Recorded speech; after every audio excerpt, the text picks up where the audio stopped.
je suis nul.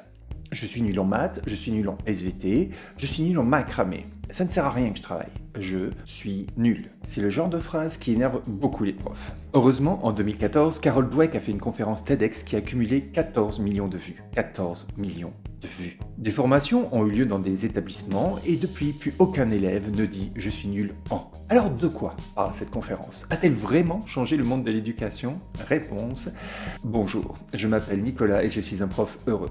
Si vous êtes nouveau sur cette chaîne, sachez qu'on y parle recherche en éducation et outils numériques. Alors, de quoi parle cette conférence? Elle est intitulée « The Power of Yet », que l'on pourrait traduire approximativement par « le pouvoir du pour le moment ». Par exemple, je suis nul en maths pour le moment. Dans sa conférence, Carol Dweck explique le concept de growth mindset. Dans cette vidéo, je dirais growth mindset ou état d'esprit de croissance ou état d'esprit dynamique. On retrouve un peu toutes les appellations dans la littérature. Qui est Carol Dweck? Carol Dweck est professeur de psychologie à Stanford University et dans les années 80-1990, Dweck a mené des recherches sur les attitudes mentales et leur impact sur l'apprentissage et la réussite. Elle a découvert que certaines personnes ont une attitude mentale de croissance.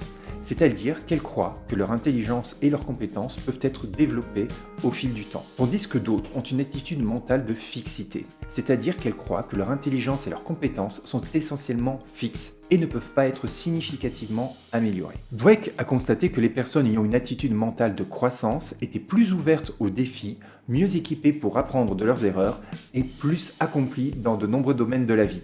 Elle a également découvert que l'attitude mentale de croissance peut être développée et renforcée chez les individus, ce qui conduit à l'adoption du concept de growth mindset comme outil pour aider les gens à améliorer leur apprentissage et leur réussite. Ce concept est maintenant largement utilisé dans les écoles, les entreprises et autres organisations pour aider les gens à développer leur attitude mentale de croissance et améliorer leur apprentissage et leur réussite. Est-ce que cela fonctionne ? Pourquoi développer un état d'esprit de croissance dynamique? Selon Steve Masson, dans son livre « Activer ses neurones pour mieux apprendre et enseigner », voir la vidéo que j'ai faite sur le sujet, il y a 3 raisons qui justifient de développer un état d'esprit dynamique. 1. Faciliter l'activation des mécanismes cérébraux de correction de l'erreur. Selon lui, quand une personne a un growth mindset, son cerveau est plus activé en cas d'erreur et les corrections que la personne peut faire après son erreur sont élevées et conduisent à un meilleur niveau de performance. Au contraire, chez une personne ayant un état d'esprit fixe, les erreurs mènent à un désengagement du cerveau. Cela signifie que l'erreur est vécue différemment entre une personne ayant un état d'esprit dynamique et une personne ayant un état d'esprit fixe. Pour une personne ayant un état d'esprit dynamique, l'erreur est un outil pour apprendre et s'améliorer. Cette activation a pu être modifiée dans une étude de Schroeder où on a fait lire un article scientifique montrant dans un cas que l'intelligence est déterminée par des gènes, sous-entendant par là que l'intelligence est fixe, et dans un autre cas, un article montrant que l'intelligence se développe grâce à des environnements stimulants, l'effort et l'apprentissage. Résultat, face à une erreur, le cerveau des participants ayant lu l'article sur l'influence de l'environnement s'est davantage activé que celui des autres participants. Cela suggérerait, selon Masson, qu'il n'est pas si difficile de changer l'état d'esprit. La deuxième raison serait pour améliorer la connectivité cérébrale entre le système de récompense et les mécanismes de correction de l'erreur. Dans un cerveau, c'est notamment le striatum qui est impliqué dans le système de récompense. En réponse à un stimulus positif, cela se traduit par une décharge de dopamine et une sensation agréable. Le cortex singulaire antérieur et le cortex préfrontal dorsolatéral sont eux notamment impliqués dans la correction de l'erreur. On peut penser qu'une meilleure connexion entre le circuit de récompense et le circuit de la correction de l'erreur pourrait conduire à un meilleur apprentissage en reliant la sensation de plaisir et la correction de l'erreur. Des techniques d'imagerie ont, semble-t-il, montré que ces connexions sont effectivement meilleures chez des personnes ayant un état d'esprit dynamique. La troisième raison serait pour améliorer l'apprentissage, notamment face à des difficultés rencontrées. Cela semble logique. Mais concrètement, comment intégrer cela à son enseignement? Comment cela peut-il se traduire en classe? Voici quelques étapes que l'on pourrait suivre en tant que professeur pour aider les élèves à développer un growth mindset. 1. Parler de l'importance de l'attitude mentale de croissance. On peut expliquer aux élèves que l'intelligence et les compétences peuvent être développées au fil du temps, que le cerveau évolue notamment grâce à la neuroplasticité. Les neurones activés ensemble se connectent ensemble. Ils sont plus efficaces et permettent de consolider certains acquis. Aussi, on peut encourager l'effort et non le talent. Les professeurs peuvent mettre l'accent sur l'importance de l'effort et de la persévérance plutôt que sur le talent naturel ou l'intelligence innée.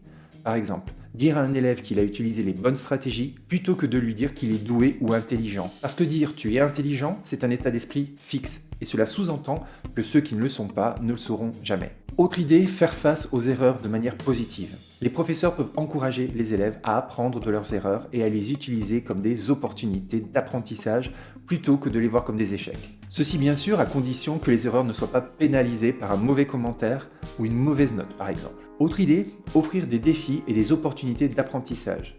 Les professeurs peuvent offrir des défis et des projets qui mettent en valeur le développement des compétences et des connaissances plutôt qu'une simple performance. Cela signifie essayer de mettre en avant des buts de maîtrise plutôt que des buts de performance. Encourager donc la maîtrise de certaines compétences sur le long terme plutôt que la performance comme avoir une bonne note à un contrôle dont on aura oublié le contenu un mois après. Toujours dans la même idée, on peut encourager la réflexion et l'autocritique. Les professeurs peuvent encourager les élèves à réfléchir sur leur propre processus d'apprentissage et à se poser des questions sur ce qu'ils ont appris et comment ils pourraient améliorer leur apprentissage à l'avenir. Ça, c'est la métacognition et j'ai déjà fait une vidéo sur le sujet.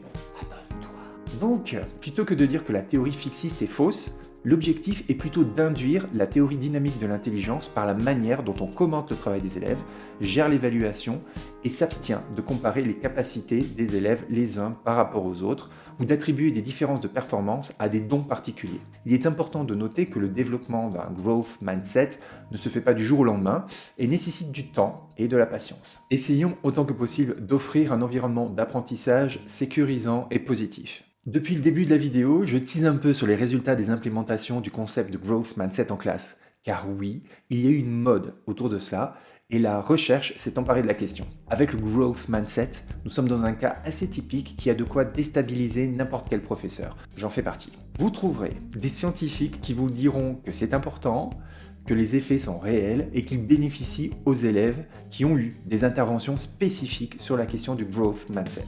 D'autres reprennent la vidéo à plus de 14 millions de vues et la critiquent. Par exemple, ce passage-là, où elle dit que les personnes avec un growth mindset voient leur cerveau s'illuminer quand ils sont confrontés à une erreur. Ces personnes apprennent de leur erreur. Quand on regarde l'étude d'origine, l'erreur en question consistait à repérer une lettre différente dans une série de lettres du genre M, M, N, M, M. Et elle portait sur 25 individus. On est assez loin d'un échantillon représentatif. Vous trouverez aussi des études qui montrent que dans la plupart des cas, et là je fais allusion à une méta-analyse de 2018, j'ai touché le micro, qui montrent que les effets seraient plus modérés, voire nuls dans certains cas. Alors, d'autres scientifiques diront que cette méta-analyse a pris beaucoup d'études aux résultats négatifs, qui seraient alors surreprésentés et que leur protocole ne serait pas irréprochable. On n'est pas plus avancé. Heureusement, est sortie en 2022 une revue de méta-analyse et méta-analyse qui conclut les effets apparents des interventions promouvant le growth mindset sur les réussites académiques sont vraisemblablement attribuables à des études mal conçues, des défauts de données et autres biais. Ok. Et nous, qu'est-ce qu'on fait alors? On n'est pas chercheur, on n'y connaît rien au protocole et aux statistiques, alors à qui faire confiance? Pas un prof qui fait des vidéos YouTube, je vous le dis tout de suite. Ce qui compte, je crois, 1, c'est d'être informé du phénomène, de savoir que cela existe et que certaines de nos pratiques peuvent être contre-productives. 2, que nous faisons un métier complexe et qu'il n'y a pas de solution miracle tant que le contexte est important en éducation. Justement, il ne faut pas oublier que les études scientifiques sont généralement faites dans des contextes très particuliers, avec des élèves d'âge particulier, voire des étudiants, dans des conditions particulières, qui ne s'appliquent pas forcément à un contexte de classe. Bref, enrichissons notre boîte à outils de prof et faisons preuve d'un peu de modestie épistémique. Gardons un peu d'esprit de croissance, certes, mais également un esprit critique et ouvert. Si sensibiliser les élèves à cette idée de growth mindset ou état d'esprit de croissance ne semble pas forcément une mauvaise idée, il serait naïf de croire que cela va tout résoudre. Il vaut mieux le voir comme un élément de tout un système qui comprend par exemple le statut de l'erreur, je vais faire une vidéo là-dessus, et la métacognition, j'ai déjà fait une vidéo là-dessus. Si ce sujet vous intéresse, vous trouverez un kit lien en description d'une intervention réalisée en ligne sur plus de 12 000 élèves de 3e qui est courte, 2 fois 25 minutes, et qui aurait eu un impact sur les résultats des élèves. Si vous êtes assez nombreux à liker cette vidéo et à laisser un commentaire, je pourrai traduire ces interventions et vous en parler dans une prochaine vidéo. Qu'en pensez-vous? Vous, comment faites-vous pour montrer à vos élèves que les efforts priment sur le talent? Je vous laisse avec cette question et n'oubliez pas, Soyez heureux. Ciao.